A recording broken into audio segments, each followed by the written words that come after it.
So welcome everyone, welcome back. And this is one of my favorite moments in the conference, always was. Our TED Style Talks are the opportunity to hear from dynamic leaders who will share their personal journey in a way that will not only inspire us all, but will give us insights to the skills, characteristics, and personal development opportunities that will inform and assist us on our own personal journey to the best next iteration of ourselves. Joining us today are Michellene Davis, Jessica Gonzalez, and Ara Tucker. Each will share their journey in turn, and then we'll open a discussion for Q&A. I invite you, please post your questions in the question function. And please, as we're going along, share on social media at hashtag NJWomen, because we want to keep the conversation going. If we were all live in the room, the energy would be like off the charts. So welcome again. And let me just say that with these three ladies, there is no better way to sum up the collective spirit of these three leaders other than the word incredible. So first up, Michellene Davis, Executive Vice President and Chief Corporate Affairs Officer for RWJBarnabas Health. As a self-proclaimed Chief Social Impact Change Agent, Michellene is on a concerted quest to achieve a more equitable and just society. Trust me, she leads this edict every day in everything that she does. Michellene, the floor is all yours. Thank you so much, Michelle. I so very much appreciate this opportunity to be with you. Any opportunity to be with you is an incredible opportunity for me.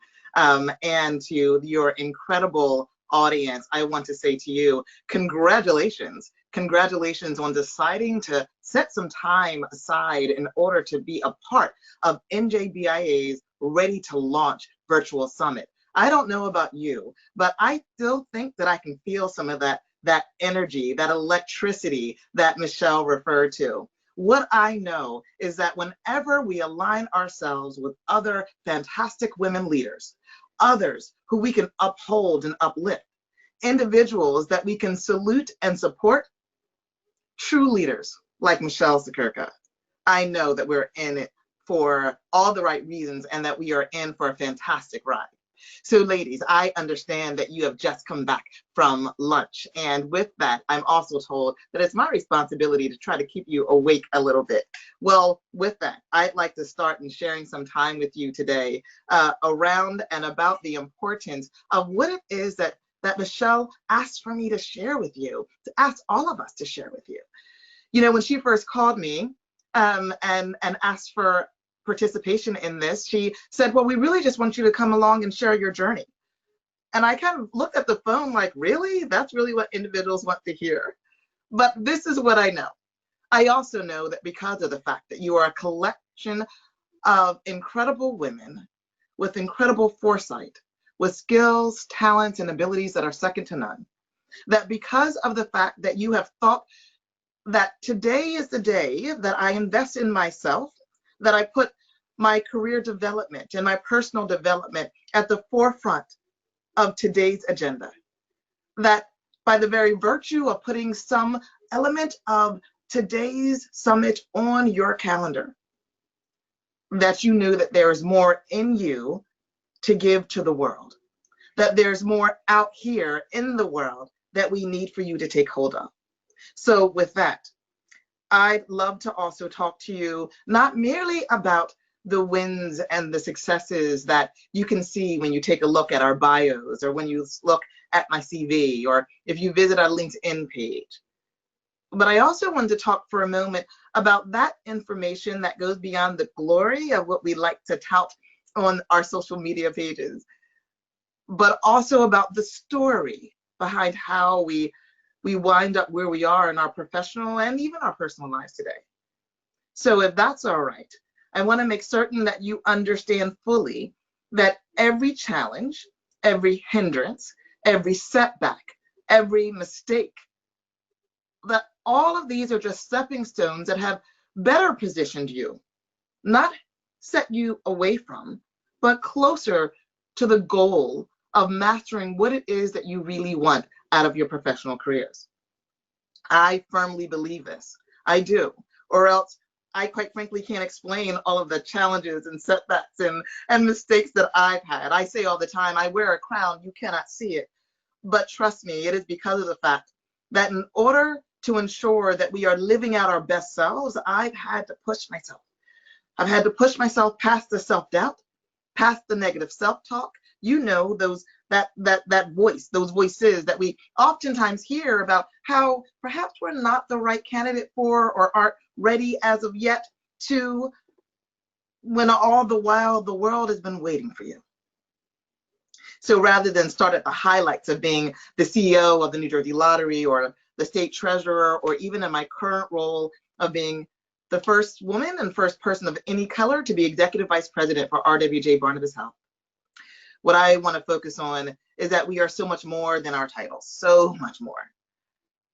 And that as a result of that, that our more comes from those difficulties, those challenges, dare I say, those failures. I want you to get more excited about the things that scare you in our time together. As the world right now is in the midst of both a global pandemic and an international revolutioning, one of which I like to call the Great Awakening, where, quite frankly, discussions have finally turned to addressing historical, structural, and systemic inequity. You should know that actually in my role at RWJBarnabas Health, I have the delightful pleasure of leading something called social impact and community investment across the system's footprint.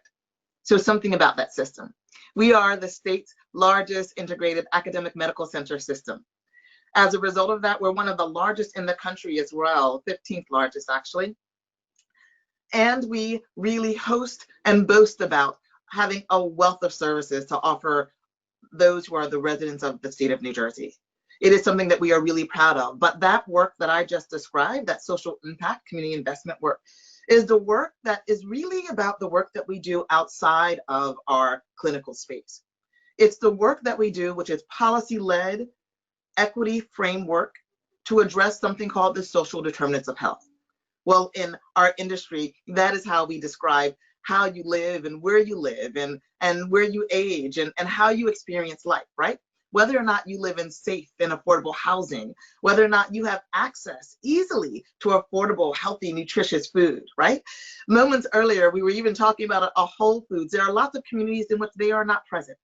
And so the work that I lead makes certain that although we are a large-scale healthcare system, that we are also properly investing in creating housing for those who need it and ensuring access to healthy food for those who do not have it. It's making certain that we are doing, as I like to quote Bishop Tutu, that we are making certain that we are doing more than just pulling people out of the river who have fallen in, but going upstream in order to address why it is that they're falling in the first place. So the work is all about systems change, which makes a whole lot of sense, especially if you think a little bit about my background, not just on CV or bio, but quite frankly, the fact that while all of this sounds really lovely, that my story actually begins as a little girl in the city of Camden, New Jersey. You see, for those of you who are familiar with that particular city, you know about the headlines. You know that for a long time, Camden was ranked as the most dangerous city in all of America, egads. I often tout that whenever I'm in a corporate fight and I talk to somebody about the fact that, no, you've come to this fight ill-prepared. You've fallen for everything that's up on my wall about all of the diplomas from all of these fancy institutions. But I like to talk about that because I love to bring to this time together with you, as well as to everything that I do, the lived experience, that aspect of each of us that is so all important, making certain that we're not leaving on the shelf the fact that we may have grown up in a circumstance or an environment that may be unique and different from others.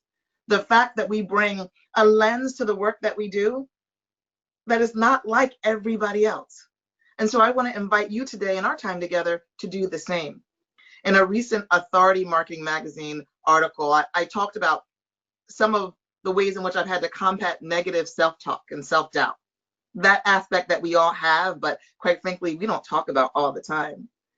And so I'd love to make certain that as we're talking about that I speak to the version of you today that doesn't always show up polished and sparkling, the version that, quite frankly, in the middle of that global pandemic and this international awakening, that is tired and weary and exhausted, Now, full disclosure, I think that that's all of us. And if we were all together, I would probably be asking for a show of hands. I would probably be saying something along the lines of the fact that, well, if in fact your hand is not up, I'm not certain if we believe you. But I talk to that version of you today because I want to make certain that you know that that's okay, that we are ready for this, that although we've never been here before, that because we are women, and I hear that we have wonderful men who are fantastic allies in our audience today as well, that we can get through this together. That because we're women, that we have been weathering traditional caregiving roles, that we are showing up in Zoom meetings while simultaneously becoming teacher and principal, that we are in really unique circumstances, and that we know that some of us have had to also consider taking an elderly parent who we want to protect both from COVID and isolation and loneliness, that we do work from home more now than when we worked even in the office, although I never thought that that was possible, that we show up for one another. When the blueprint of life, you know, the blueprint that we thought that we planned so carefully about, that we knew for certain that we were going to be doing such great things with, that when there was a hard left turn or a hard right turn and life started showing up differently in a way in which we didn't anticipate, when that marriage that felt like a fairy tale at first actually seemed more like it's something out of a Harry Potter or even worse, Stephen King book, that we decided that we were going to choose us and opt out. I think back to the support that I received while serving as state treasurer and navigating the politics of a state budget and of a divorce. I think of the huge work challenge that I was balancing while I was also burying my father. I reflect back on and look over my faith files when I had to suffer the gut punch of the death of a very best friend to suicide just after receiving a big promotion. I think of the unexpected phone call that I received the day after receiving a Lifetime Business Achievement Award. The phone call that told me that my sister, my 50-year-old sister, had suddenly and unexpectedly suffered a heart attack and died. And I look at my mother, who I just served lunch to, who at 80 years old has suffered a heart attack and a stroke within 8 months of each other and still battles Alzheimer's every day. And I marvel. I marvel not in any way at me, but at how I know that I do not stand alone and having to navigate professional circles and decisions about career implications, all the while trying to believe that, yes, we can make it yet another day, that everything that is happening around me and, quite frankly, in my life is actually happening for me. I marvel at us as women who seem to almost always be in transition, as we pivot and we proceed, as we get up, dress up, and show up no matter what, and know that even when it would be easier for us not to speak up, that we speak up anyway, that we speak up about the things that are really important to us. And so I know that there are those of you who are in this audience right now who have been coaches and sponsors to other women in your organizations and outside like I have. I know that you've been trying to create pipelines in order to ensure that there are women who come after you. And I know that there are those of you who are looking for mentors and looking for sponsors and looking for coaches. And I want to make certain that you know that we are here. That we are here, but that we are tired too. And that it is because of you that we have the hope of showing up today. So I want to make certain that as we talk about a career journey, that you know that I've known ever since I was a 6-year-old little girl that I wanted to become a lawyer. That I told my mother I either wanted to be a lawyer or a fire engine. I don't know why that is. I suppose that, right? I thought that they were big, loud, and red. Who knows? But what I knew was that there was going to be something about advocacy and speaking up for others and ensuring that there were many pathways that I was going to be able to really open a door for. I've been the first and an only a lot in my career, and you'll see that when you look at the bio. But none of that matters if, in fact, we are not ensuring that there is a space that is open for others to follow. So with that, my friends, I am delighted to be able to be a part of all of this discussion today, really. And I want to make certain that you know that there are many times in the trajectory of my career that I have shown up and realized that I show up in a package that others do not expect. And I know that there are many of you who do too. That there are many of you who, because quite frankly, you are so beautiful, they don't expect you to be as brilliant. That sometimes we show up and we appear to be younger than our experience tells, or our expertise actually precedes. Show up anyway. Make certain that there's nothing about the misconceptions of others that stops you at any point. And so with that, I want to thank you so much for giving me just a moment of your day on today to be able to be inspired myself by understanding that you are all inspiring. I wanted to remind you that every setback is just really a setup for your comeback, and that there's not been one episode of any step you've taken in your career that actually cannot serve you. Hopefully, we'll talk about more of that in our Q&A together. Thank you, Michelle.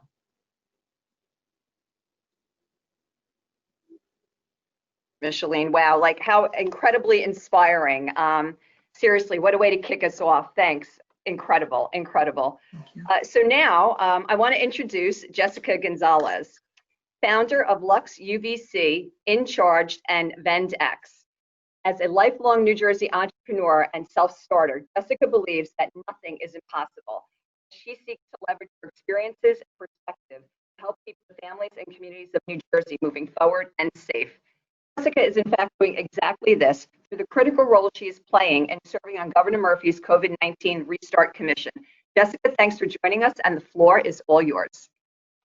Thank you so much, Michelle, for including me in this and creating such an amazing event to help women and women entrepreneurs.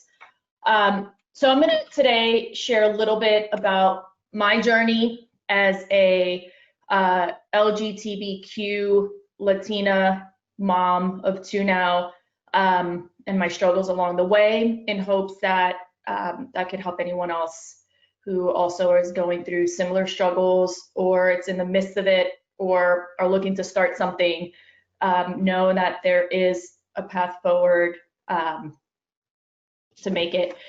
So I'm going to start with one of my favorite quotes, and it's, "Between stimulus and response, there is a space. And in that space is our power to choose our response. And in our response lies our growth and our freedom." So a little bit more about how my business got started and me. About 10 years ago, I moved back home. I sold everything that I owned and ended up in my dad's house in my old high school home. I had an idea that I wanted to pursue, and that later became Incharged. The concept behind Incharged was to build a kiosk that allowed people to charge people's phones while brands displayed their video and advertising on the units. What I did was, in the early stages, since I had no access to money, I did not want to write a business plan because I hated writing and I didn't know what to even do with it. I decided to basically just start Frankensteining things together from Amazon. I would order a bunch of products, and what didn't work, I'd send it back. And then finally, I got a proof of concept that was this charging kiosk. I had no engineering background. I didn't know the first thing about UL certification and anything. I just had an idea and I built it.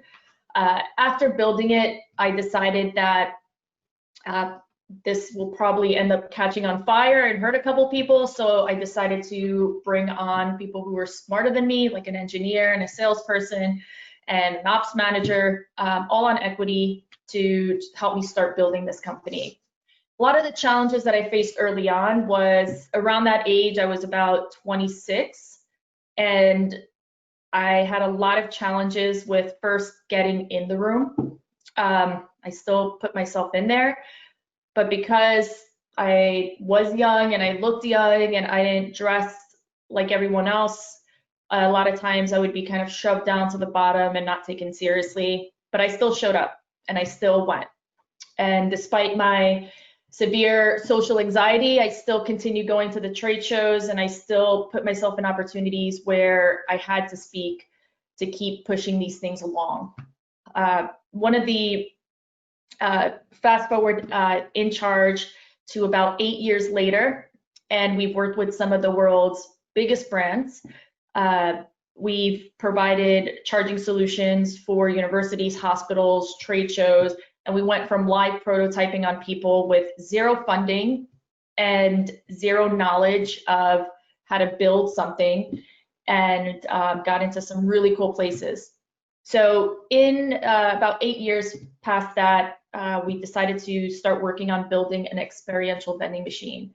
So things were moving and shaking, the events world was kicking, and everything was doing really well. We finally ended up getting some funding for the first time through Newark Venture Partners, which is an amazing organization, and everything was on the up and up. The one thing that I did want to share, regardless of things moving on the up and up, I was slowly starting to go into debt without realizing it. And what we ended up doing was just trying to hold on and take on as many loans as we can to keep the business afloat as we started to grow it. Again, prior to Newark Venture Partners, I had no investment, no money. I didn't get an MBA. I had no formal education in starting a business. I essentially learned it all through Google and through experience. So prior to COVID, which was a couple months ago, we had about $250,000 in debt. Well, sorry, $500,000 in debt. We started gaining back and gaining some traction and starting to dig ourselves out of that hole. But then COVID hit and the events world stopped completely. So one of the most important things that I've learned just being a business owner in general was no matter what, there's always a way, you just have to find it. So in that first 2 weeks, I ended up going into my basement. My partner was about 6 months pregnant with a baby on the way, and I had a 3-year-old toddler upstairs kicking and screaming. But I spent my morning and nights in the basement pivoting and figuring out a new product that would be able to help people get back into their offices and get back to normal life. And that was a UVC kiosk. Day and night, I've never worked so hard. And the thing that motivated me the most at that point was getting out of debt, of course, but my family, my kids. I have to feed them, I have to clothe them, and I want to make sure that they have everything they need and a roof over their head. So I created this UVC kiosk, and after a couple burns and broken nose and all this stuff later, we ended up reaching out to our partner in Hong Kong and developed a line of sanitization kiosks. We also, in that moment, with the fear of never possibly opening up our other business again and knowing that it was probably dead for a really long time because we sold to the events industry, we decided to look into other sanitization options, and we sourced and got out a bunch of electrostatic backpacks, sanitization equipment. We also developed UVC disinfecting boxes. We also took our experiential vending machines and made them touchless and created a PPE vending machine that's allowing people to be able to not have to touch anything in order to buy or give away PPE. And to this day, we're still developing a ton of products. The reason why I tell you the story about where I started and then how I lost all this money and I was in massive debt and where we are now is because I could have retreated when COVID hit and just kind of sat and waited around. But instead of using the fear of my business to keep me hermetized and locked in, I used that fear to really project me into doing everything that I could to pivot my business, go into an industry I had no idea about, and now be able to have, within the last 2 months, completely paid off my whole debt, brought my employees back, and created a successful sanitization company. One of the most important lessons that I learned in that time was that even though it's scary, it's a time of uncertainty, you could always regain back control in what's happening within yourself and within your organization. I had no idea when they were going to reopen, and even being part of the restart committee where, you know, I did have a little bit more insight, everything was still uncertain. And so the only thing I could do is just keep working and keep working hard. The initial concept when I first started this was, let me create a sanitization company. So I'm going to go in and disinfect everybody's space. And that ended up not working. So I pivoted very quickly and just started providing the products that will help clean the spaces. So being fluid has helped me be able to not only build my first business, but also get the first business out of debt and create a whole new business. The fear of not doing anything was far more hard for me to sit down and watch than actually just getting up every day and working on something. The last few months have been the hardest of my life in terms of the amount of work that I've been doing, but my motivation is still the same right now, which is making sure that my kids could one day be proud of me and think I'm cool. Secondly, that I'm building a little bit of a foundation for them and make sure that they have a roof over their head, making sure that my team has a job and they don't have to go back out into the market right now and try to look for employment elsewhere. There are a lot of the reason of why we are where we are today. One of the biggest quotes that also helped me through everything was this one quote that is, "This is no time for ease and comfort. It's time to dare and endure." And so I made that my wallpaper. And every morning when I was exhausted and I was tired and I just was defeated by either something not working or sales not coming in or Chase hitting me up and telling me, you know, your bank is overdrafted, I kept repeating that to myself. And as long as I knew I was pushing through in a direction, didn't matter where that direction was. If one didn't work, pivot to the other and just keeping on, which was really helpful. And overall, I think I know the whole concept behind the talk today was, what am I passionate about? And obviously at this point in my life is my family and my kids, but my passion has constantly changed throughout the years. When I first started my business, the passion was, I want to work for myself, I want to build something great. And now it's completely shifted to security for my family, making sure my employees and my team have a job, making sure now that I'm building something that actually is helping people. And as part of my whole personal journey and everything that I've been through, while it's been challenging, it's also been extremely rewarding. Every single obstacle has been a learning experience. Every single time that I failed or I lost money or I got in debt allowed me to figure out a better way how to do it next time. The biggest thing, and again, another really important thing that I feel that I have to remind myself a lot of the time is, no matter how big or bad the defeat is, you can always use that as an opportunity to learn and be better. If you let that defeat win, then you're essentially not giving yourself the opportunity to grow from it and learn and do better next time. So every time an issue happened, a charging station caught on fire, a electrostatic backpack didn't work, I use that opportunity to be able to know how not to do it, how to make sure it doesn't happen again, and how to do it better. And so with that said, thank you guys all so much for your time today. I hope a little bit of my story and being as minority, I feel as minority can get, and still making it, can inspire some of you guys to keep going and keep trying. And like the previous speaker said, just show up, just keep going. Don't take no for an answer. Keep showing up. That's the most important thing. Thank you guys. Jessica, thank you so much for sharing, so much of yourself with us. Again, theme from Michellene to you, this really deep sense of how we lean in and overcome and don't give up. It's just extraordinary. I want to thank you so much for sharing. And now, allow me to introduce Ara Tucker, SVP and Head of Talent and Culture at Audible, Inc. As a strategist, thought leader, and trusted advisor, Ara is helping organizations disrupt the status quo in pursuit of stronger business results, collaborative cultures, and inspired talent. Anyone who knows Audible can see Ara's pursuit is playing out in meaningful ways. Ara, welcome and take it away.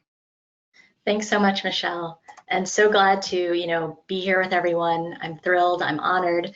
This is such a gathering of inspiring women. And even though I'm speaking to you today from Brooklyn, New York, my story is definitely one with strong New Jersey roots. So as Michelle mentioned, I'm the head of talent and culture at Audible. As many of you may know, Audible is headquartered in the city of Newark and has been since 2007, when our founder, Don Katz, made a conscious decision to move the company into a city known for its history of innovation, creativity, and entrepreneurial spirit, so that we could be part of Newark's revitalization through investments in technology, entrepreneurship through Newark Venture Partners, as Jessica just mentioned, education, and neighborhood making. Our Newark community is the heart of our company, and even as we work remotely from around the globe, through Newark Working Kitchens, we are focused on supporting the city's business owners, our frontline workers, and all of our residents, especially those who may be particularly vulnerable as a result of this pandemic. One of the reasons I joined Audible almost 4 years ago was my desire to be part of a mission-driven company dedicated to amplifying voices through the power of spoken word. I also thought it would be cool to go back to the city where my parents grew up. One of the reasons that I've stayed is because of the incredible opportunities that I've had to put my talents to good use, leading teams charged with equipping and empowering our employees to bring their highest and best contributions on behalf of our colleagues, our customers, and community. It's really great work. And in this unsteady, uncertain, and rapidly changing world, it's also hard work. Most days, particularly these past few months, I'm exhausted at the end of the day. And yet, I'm fulfilled. I love what I do. But that wasn't always the case. The theme of this conference is ready to launch. And I love that, because at Audible, we talk about careers as a journey. At any given time, you could be launching, growing, broadening, shifting, or advancing. It's really less about the ultimate destination and more about what you experience and contribute along the way. So, for you in the audience, whether you're launching for the first time or the 50th time, whether it's a career, a business, a partner, a child, there are bound to be steps along the way that make you stumble, or even fall so hard that you're not sure it's worth getting back up. And sometimes those falls can come out of nowhere. So before I moved to Brooklyn, I lived in Princeton. And to help decompress after work, I'd take an evening run down Nassau Street and through the Princeton University campus. I went to Princeton as an undergrad, and I'd worked there for a time, so the terrain was more than familiar. I didn't have to think about where I was going. I just put my headphones on, and off I went, one foot after the other. Until one night, I was running along, head up, no one in sight, feeling good about my pace. I think it was a crisp fall evening, and so it was probably easier to breathe. I think I was listening to Adele, Rumor Has It, or something upbeat like that. And then it happened. I tripped. I tripped on an uneven piece of sidewalk and I went flying. I landed on the ground, and after I landed, I sat there for a minute, taking stock. Thankfully, I wasn't badly hurt. A skinned knee, some torn running tights, minor in the scheme of things. But I was still stunned, and I limped back home. It was a few nights before I felt confident enough to really let loose again, to trust that I wasn't going to fall, or that even if I did, I would be okay. I'm wondering if any of you have had moments like that, where you're cruising along with mastery, enjoyment, peace, and then something happens to knock you off course, or quite literally off your feet, as it did with me. While I haven't had another tumble while running, I am going to share some of those less sure-footed career moments with you, along with 3 key lessons that I've learned and that have helped me navigate through, around, and over on my ongoing quest to get to the top of the mountain as my wife likes to call my highest and wildest career aspirations. So, lesson number 1, don't run from something, run toward something. In the early days of my career journey, as a junior corporate associate at a global law firm, I was experiencing a low-grade satisfaction that I couldn't quite resolve. I wasn't miserable, but I wasn't happy either. I marveled at my girlfriend at the time. She was a fellow Princeton grad who had decided to work in the admission office after graduation. She spent just as much, if not more time working, and for much less money. And yet, when she came home from weeks on the road visiting schools, or after reading application after application after application during the long reading season, she was bursting with pride and purpose. She couldn't wait to go to work every day, while I was anxious and fretful. I wanted to be more like her. I just didn't know how to get there. Around this time, my stepmother gave me a piece of advice. She said, "Ara, don't run away from something. Run toward something." It was profound, but also frustrating advice. Easy for her to say. My stepmom loved her work as a journalist and editor. She loved it so much that when I was little and I complained that she worked and cleaned too much on weekends, she hired cleaning people and kept on working. She was an early proponent of forget balance, try happiness. And she wasn't alone. My mom, a physician and clinical research executive, was also devoted to her career. It's only now that I'm older that I realize that not everyone takes a printer on vacation to make sure they're able to stay connected. And yet, both my mom and my stepmom and my dad and my stepdad, they all found the time to be at every school play, concert, and tennis match. They answered my calls even when they were in important meetings. I love my mother and my stepmother so much, and I really respect them. But at that moment, when I was so mired in just trying to make it through another billable hour, I wasn't sure I could ever be like them. But as holiday after holiday fell victim to deal after deal, I reached a breaking point. One night, I put down the due diligence files that I'd brought home, and I started to cry. I started to cry and I couldn't stop.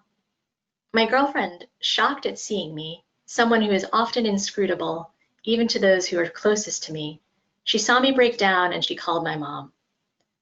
"I don't know what's wrong with her, but she's not in a good place," she said. She was right. I wasn't in a good place. Lesson number 2. What you do doesn't define your purpose. That's up to you. To get to a better place, I had to shift my mindset. At that time, I was a lawyer. Full stop. But why was I a lawyer? I'd gone to law school after majoring in art history and visual arts, with vague plans to become an entertainment lawyer. I was going to help other artists get their works into the world. If my plans were vague, then my passion was non-existent. Along the way, I realized that I didn't really want to help other artists. I wanted to be the artist. But I was already on track to be a lawyer. It was very seductive, having your whole professional life mapped out the way it seemed to be for lawyers at the time. You went to law school, and then you went to work for a big firm, and then you either stuck it out to make partner, or you went in-house after a few years. Simple. But after realizing that none of those options were for me, I had to shift course. I had to move away from the safety of what I could do and toward the uncertain path of looking for what I wanted to do. I started talking to fellow recovering attorneys, people who were no longer practicing law, as I tried to figure out what I would run toward as my next step. During these conversations, I was honest. I was honest about what I liked, what I didn't like, what I was good at, and where I felt like I needed to grow. One of those recovering attorneys was someone the law firm had recently brought back as their legal personnel partner. She was going to lead a new function. She was going to be in charge of the end-to-end attorney journey, from summer associate to partner. She'd look after recruiting, development, and performance. Funny enough, that's a large part of my role now. But she became a trusted sounding board, and as I prepared to find opportunities outside of the law firm, I asked that she keep me in mind if there was ever an opening to be part of her team, which at the time was just her. Because what I was realizing was that I didn't hate law firms. I just hated practicing law.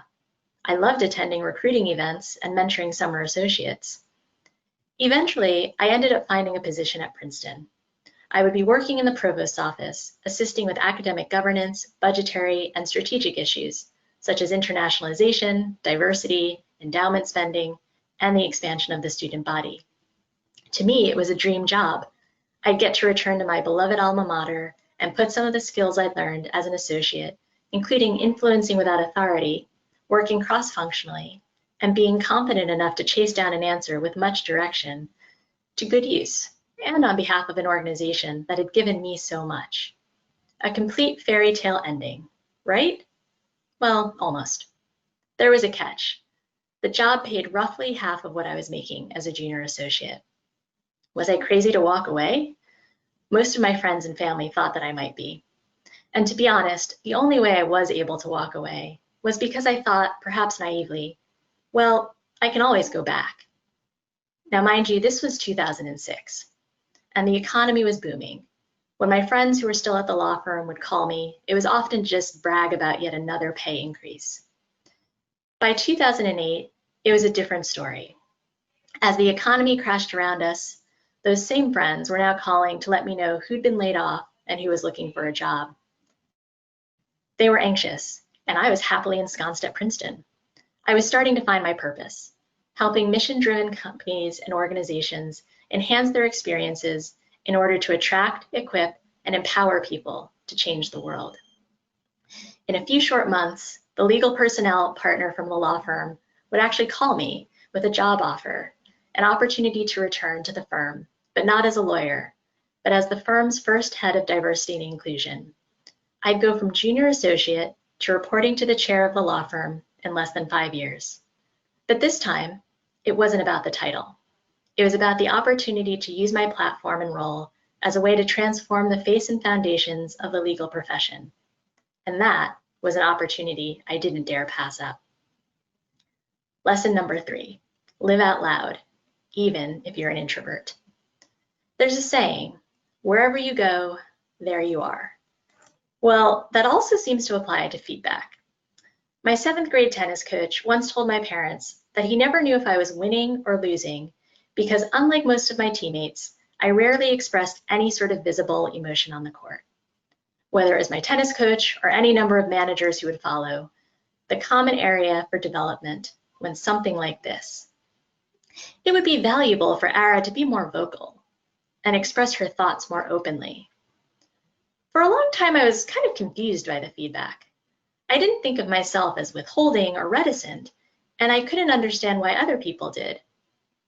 I'm fortunate that my mom's second act after serving as a physician and clinical research executive is coaching and leadership development. She's also a fellow introvert. We often think to speak rather than the other way around.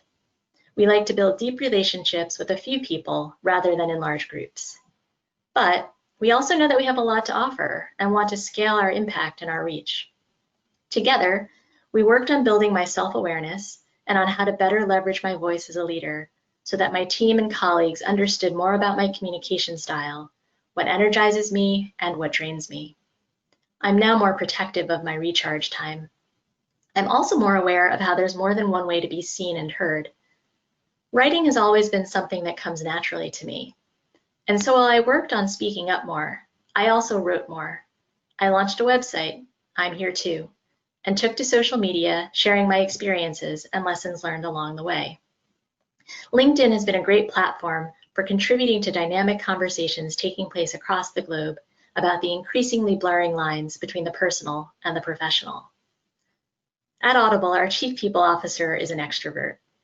And so when we sat down for my first mid-year review, I braced myself for the speak more, be more vocal feedback.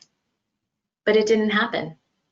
Instead, she turned it around, and after acknowledging my introversion, she said something to the effect of, "How can I support you in being even more yourself?" And that's empathetic leadership at its best. In June, I was promoted to SVP. Among the many kind words of encouragement that I received, this note from a colleague stood out, and I share it with you as my closing thought as you get ready to embark on the next chapter in your journey. She said, "When you find home within yourself, everything shifts. To an untrained eye, that shift is often imperceptible, but for those of us trained to see the cork in everything, we understand the magnitude of the shift. You are wearing you well. Keep going, onward. Thank you. Ara, that was incredibly inspiring. You know, again, these common themes of leaning in and overcoming challenge. But I will say, from one fellow recovering attorney to another, right? And you know, when people always say to me, they always say, you know, Michelle, do you miss being a lawyer? I said, I'm always a lawyer. I just do different things with my skill sets now, right? And again, these recurring themes that we have, I want to thank you so much. I want to invite our other panelists to come back and join us now. Because we're going to do some group Q&A. So Michellene and Jessica, if you bring your videos back up, that'd be fantastic. First, I want to thank you all. I am just wowed. And I know that our audience must be, and I want to encourage the audience, you know, we have about 15 minutes. Please put in your questions, but I certainly have some that I want to start with and some of the themes we heard. So ladies, here's some of what I heard. Facing challenges head on, through ups and downs, never letting the setback hold you back. Control what you can, even in uncertain times. Finding purpose and building self-awareness. Now, you all have incredibly busy lives and you have accomplished so much in your careers and in your personal development. How do you set boundaries to ensure that you take the time you need to reset, reflect, and recharge? Because clearly you couldn't do the pivots that you all did if you didn't take time to do that. So Michellene, I'm going to pop to you first. Please give us some ideas on how do we do this, because we're all struggling with those boundaries, especially in a COVID world. Yeah, thank you so much again, Michelle. I so enjoyed everyone else's talk. I just am so humbled to be able to have met these women. I actually have arrived at the conviction, at the recognition of the fact that rest is a revolutionary act. That it is especially a revolutionary act for the three of us, because we happen to be, right, from Black and Brown communities and representative of those communities. And so that's a big segment, but it is for everybody, especially for women who, as I mentioned, when I had the delightful chance to talk a little bit, you know, we still have a lot of traditional caregiving roles. And so that burden falls heavier on us in the midst of still trying to fight for pay equity, right? What in the world? So we're still showing up to be having to work twice as hard, to be considered half as good, to be paid a third as much. And I have to tell you, I think that rest is what we owe ourselves. It's also really important that all of us in this incredible rat race realize how much better we are for other individuals on our teams that we collaborate with, as well as especially for those that we manage. I'm a lot nicer after I've had a great opportunity to rest. It also permits us an opportunity to pivot and realize that everyone is struggling with something, and that perhaps that angry email you got, or that person who wasn't particularly engaging on that Zoom, right? Maybe they're having a rough day too. So right, really just having to hold space for that, for one another. Jessica, you know, young children, and the whole story about how you're kind of your personal mission and passion shift, right? Same thing though, like how do you set that time aside? Well, I think the first thing and the thing that's helped me the most is to understand that you're never going to be 100% anything, and you're going to have to, it's a constant juggling act. So there are times where I feel that, you know, I'm 150% on work and I'm not focusing on my babies. And there are times where, you know, I'll just focus on them and not, you know, as much as I should on work. And then yourself, right? You got to take care of yourself. You want to eat better, you want to exercise, you know, you want to get that back massage or get your hair done, things like that. So the most important thing for me has been accepting the fact that it's never going to be equal amongst all of them, and being conscious of it, and then at least acknowledging when something is pivoting too far in one direction and then trying to get that back on track. So it's that constant, you know, let me shut everything off at 7 and spend time with my babies, versus am I working late tonight, making sure that I'm not working late every single night, and then making sure I make that appointment to do something good for myself as well, because if you're not good, then everything else kind of falls apart. So that's been what's helped me. And also, you know, I have to give it up to my partner, in being the main caregiver, the babies, and always being supportive, which I'm really fortunate of. So that's been helpful, is having that family and partner there to really allow you to exceed in the other areas. But yeah, it's a struggle, but we're getting through. And trusting your instinct, right? To know when the priority has to go to one side of your life or the other. You just have to trust your instinct, right? Absolutely. Ara, you spoke about the self-awareness, building self-awareness, and again, that comes back to that inflection point. And again, how do you make sure that you hit that pause button enough to keep that self-awareness and keep that self-inflection point? Yeah, I mean, I think, what Jessica and Micheline have said, also listening to your body, I think that the mind-body connection is real. And, especially as women of color, I think mental health is extremely important. And so for me, really knowing where I hold my stress, knowing how to alleviate it through exercise.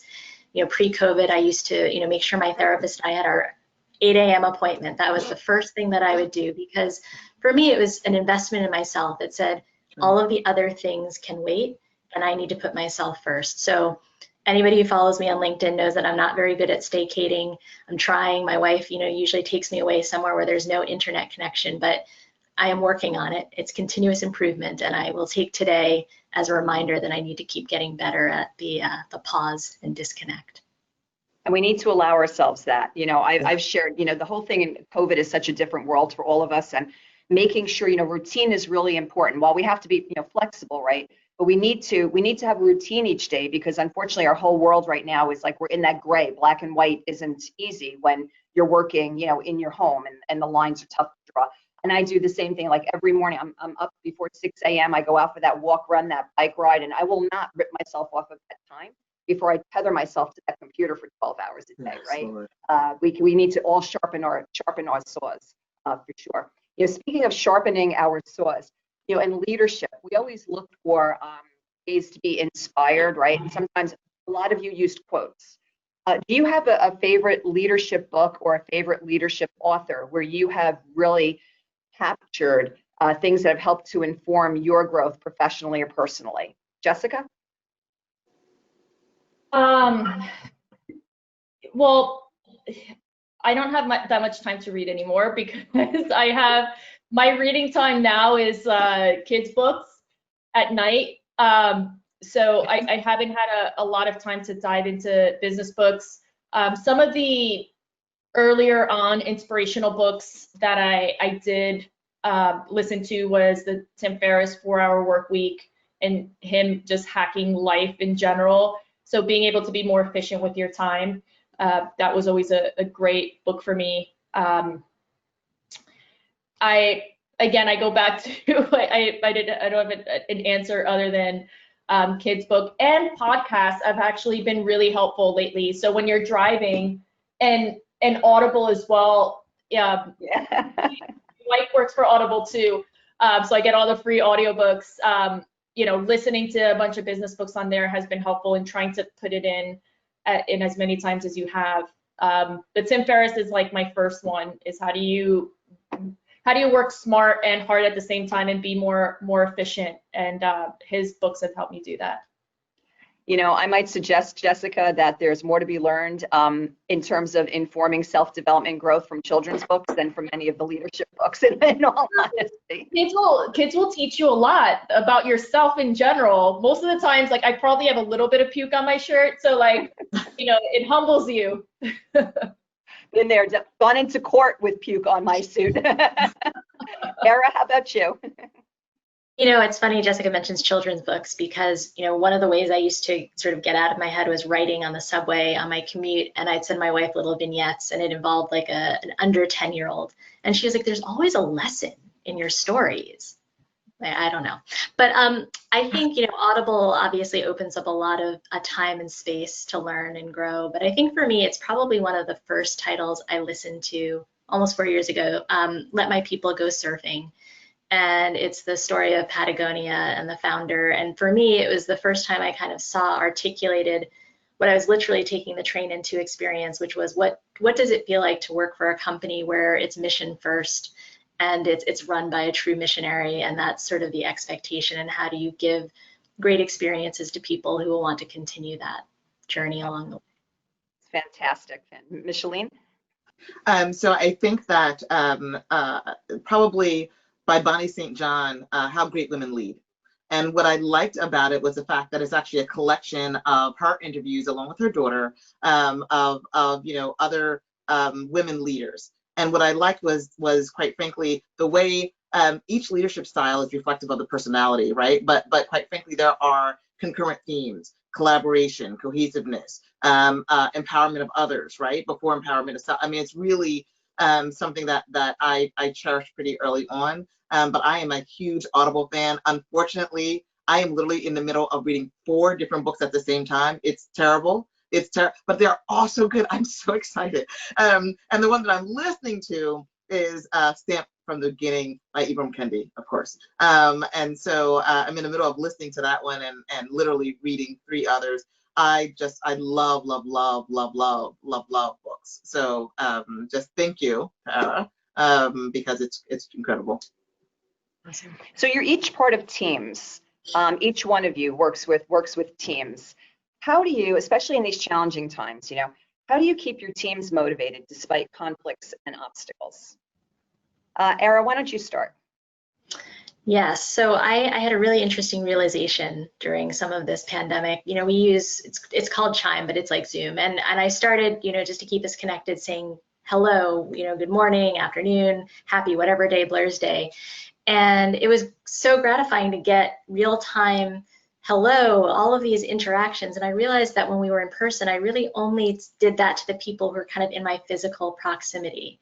And there was no limitation prior to COVID to doing that. I just didn't have that mindset. And so for me, it's about how do we leverage this experience in a way that even as things start to sort of, the pendulum starts to swing, how do we get the best of our virtual selves? And I think that, it's that connectivity, it's sharing, it's having fun. We crashed a coworker's wedding via Zoom. We celebrate, we do fun things, but I think it's also just about acknowledging what's the mission and using audio. Our CEO has a weekly audio message. So it gives people a sense of we're all still connected, we all still have a common goal, and we know how to contribute. So it's finding those things, but also having fun. Yeah, absolutely, absolutely. Michellene? I think that one of the things that we did when we went virtual, and so many of my teams, right, we're not bedside patient serving, right? We are really externally facing, etc. And so one of the things that I realized was that I had a tendency, much like Aria, to start the meeting, and we would hold the beginning of the meeting for a check-in, right? And so everyone had to go around and at least tell us something beautiful in the home, especially when we were really in lockdown, or a beautiful place that helps them to have hope, etc. All the way to checking in with, give us one emotion that you're experiencing right now, no matter how raw. And it was really interesting when I started out. I'm certain that I probably had some team members who were just like, oh my goodness, what is this hokiness? But I am hokey and it's okay. All the way down to literally, since then having folks really go through the ebb and flows of a lot of different emotions during this time. And having folks say to me, thank you for creating a safe space for us, for pressing us to hold that space, so that we connect beyond just our operations review. And I am not certain that I did that, right? In person, I think we came in, we said, hey, everybody, just started the meeting, went about the business of whatever our logistics were. So I think that that's been a really good element that we've continued to really press forward. Great, thanks. Jessica? So we do 10-minute huddles, or we try to as much as possible in the mornings, just to give everybody direction on what is the goal for the day, and really diligent to-do lists so people have very clear direction. But when we do our larger meetings, I like to have everyone start with one personal and one professional positive, just to get into that mindset before we get into all the other issues. And that's been really helpful. Another thing that I like everyone to do in my organization is rate me and tell me what I can do better. A lot of times I'm too focused on, I'm as business owners, or just getting up and hustling, we're always moving at a faster pace sometimes than almost everybody, and we need to kind of check ourselves and be able to understand and know if we're not seeing and hearing everything on the ground, because we're so big and focused on the vision. So being able to get some constructive criticism back on me, and then always asking my team, what can I do as a boss to make your job better and allow you to perform the best possible way? And sometimes they're missing little key elements, whether maybe it's an assistant or it's a program or something. So constantly asking them for their feedback and making it a very open environment where no matter how bad the feedback is or what issues they have, I'm here to listen and not, take it personally, and just try to better myself and let them know that I'm not perfect, and we're all part of a team together. So that's been helpful in keeping everyone together. Yeah, clearly the three of you are outstanding leaders, and I'm sure that your teams appreciate, everything that you provide and share for them. One final question coming from the audience, because we do have a lot of women joining us who are early on in their career, and they ask, what actual tips do you all have for women early in their careers who are doing the work but still need to gain more visibility, self-advocate or other, in order to move forward in their careers? Jessica, why don't you start?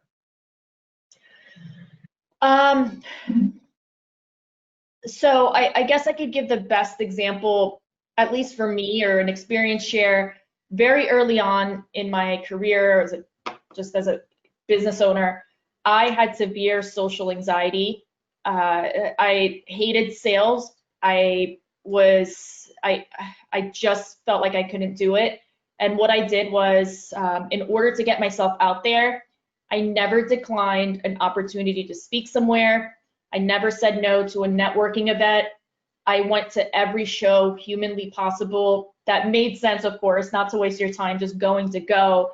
And even though there were some times where I would sit and go into the bathroom and have to talk through to myself because I couldn't open up a conversation, it took about 4 to 5 years of me making sure that I'm doing these things and committing to finally feeling comfortable in my own skin, to now be able to speak freely and go to these events, and now, of course, becoming more visible because I showed up to begin with. So my biggest piece of advice is just keep going. Go, introduce yourself.